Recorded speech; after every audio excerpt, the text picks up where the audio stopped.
வணக்கம். நெருப்பு தமிழன்.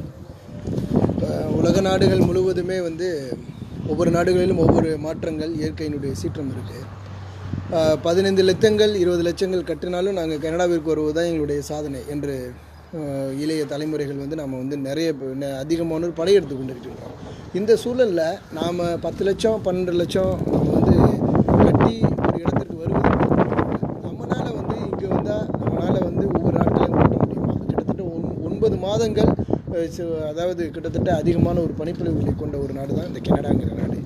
இந்த நாடுகளில் அதிகமாக இந்த பனிப்பொழிவுகளில் நம்மளால் இங்கனால் ஒவ்வொரு நாட்களும் நம்மளால் நகர்த்த முடியுமா? இதையெல்லாம் உங்களுக்கான ஒரு கேள்விகள். இதுபோல் கேள்விகள்னு ஒரு சிந்தனை, அதுபோல் வெளிநாடு மோசமாக போன்ற பல்வேறு பலவிதமான பதிவுகளை நம்ம தொடர்ந்து பண்ணிகிட்ருக்கோம். எல்லா காணொலிகளுமே விழிப்புணர்வுகளுக்கான ஒரு காணொலி. தற்போது நம்ம பனிப்பொழிவுகளை நம்ம நேரலையில் காட்டுறோம்.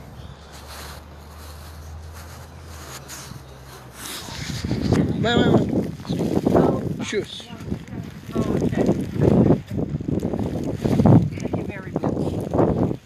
இப்போது கிட்டத்தட்ட இன்றைக்கி 24 சென்டிமீட்டர்ஸ் பனிப்பொழிவு கிட்டத்தட்ட பனிப்பொழிவு சொல்லி வானிலை அறிக்கை சொல்லியிருக்காங்க. இப்போ இந்த 24 சென்டிமீட்டர்ஸ் இன்றைக்கி பனிப்பொழிவுகள். இப்போ அந்த பனிப்பொழிவுகள் கிட்டத்தட்ட இப்போ பொழிஞ்சுட்ருக்கு. கொஞ்சம் நஞ்சம் இல்லை, கடுமையான பனிப்பொழிவு. இந்த பனிப்பொழிவுகளில் இப்போ இளைய தலைமுறைகளுக்கு என்னுடைய ஒரு கேள்வி, இப்போ இதோடைய காற்று வீசுகின்ற வேகம் கிட்டத்தட்ட என்னுடைய ஒரு கருத்து ஒரு 70 கிலோமீட்டர் வேகத்தில் வீசும். இதெல்லாம்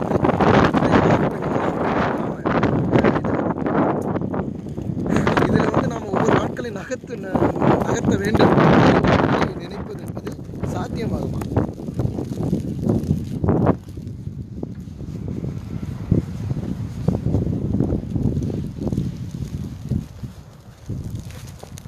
சாத்தியமாகுமா என்பது தான் இந்த காணொலியுடைய ஒரு நோக்கம்.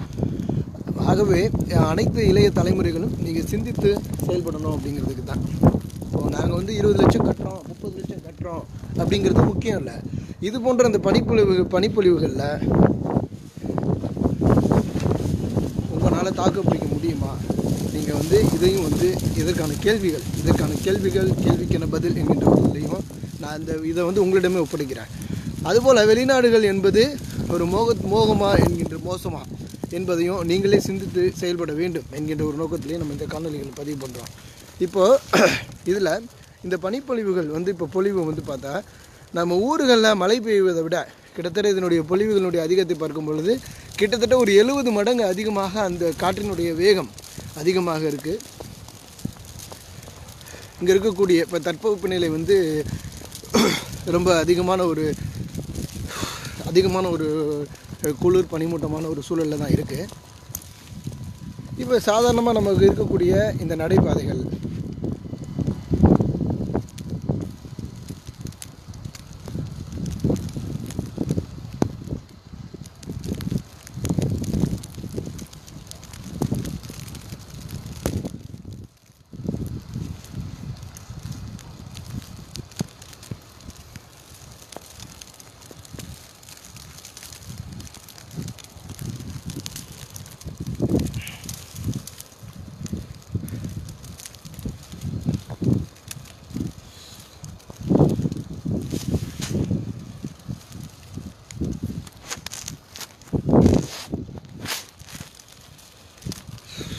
இல்லை இப்போ நம்ம இது கடுமையான பணிகள் இருக்கிறதுனால நம்ம இதிலிருந்து காணொலிகள் பதிவிட முடியலை. கொஞ்சம் சிரமமான ஒரு ஒன்று தான்.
Spider-Man.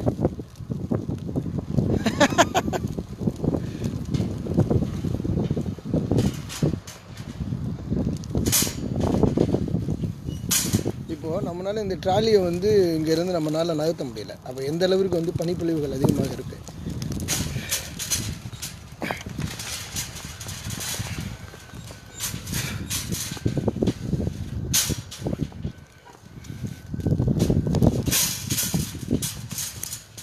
இப்போ இந்த பனிப்பொழிவுகள் வந்து அதிகமாக பேஞ்சிக்கிட்டு இருக்குது. அதனால் வந்து இப்போ சில பேரால் வந்து இதை வந்து சரியாக கணிக்க முடியாது.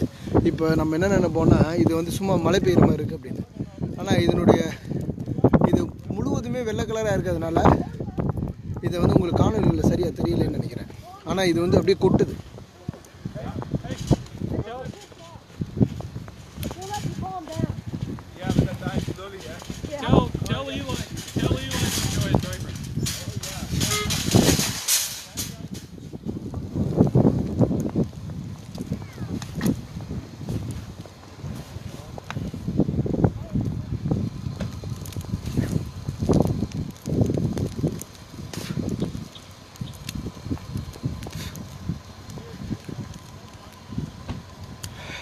$10 லட்சம் 12 லட்சம் கட்டுறதோ 15 லட்சம் கட்டுறதோ முக்கியம் இல்லை. நம்மளால் வந்து இதில் ஒவ்வொரு நாட்களையும் இதிலிருந்து நம்மளால் சமாளிக்க முடியுமா, இதை வந்து இளைய தலைமுறைகள் சிந்திக்க வேண்டும். இது வந்து ஒரு சிந்திப்பதற்கான ஒரு காணொலி. உலக நாடுகள் எல்லா நாடுகள்லேயும் பலவிதமான சீற்றங்கள் இருக்குது. ஆனால் இங்கே இருக்கக்கூடிய சூழல் இந்த சூழல் தான்.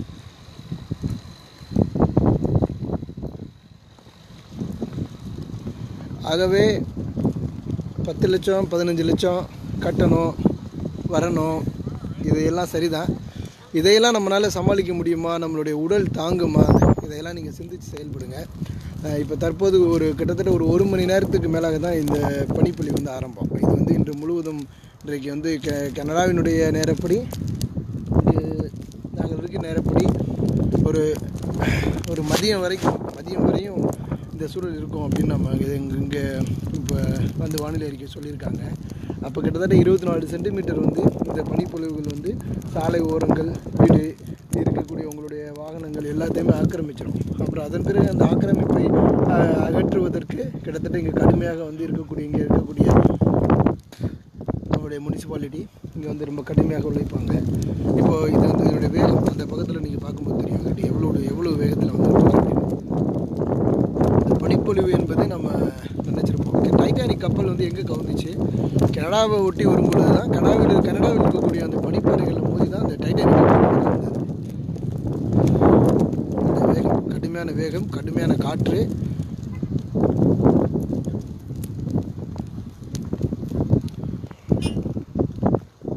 மிக கடுமையான வேகத்தில் வந்துட்டு இருக்கு.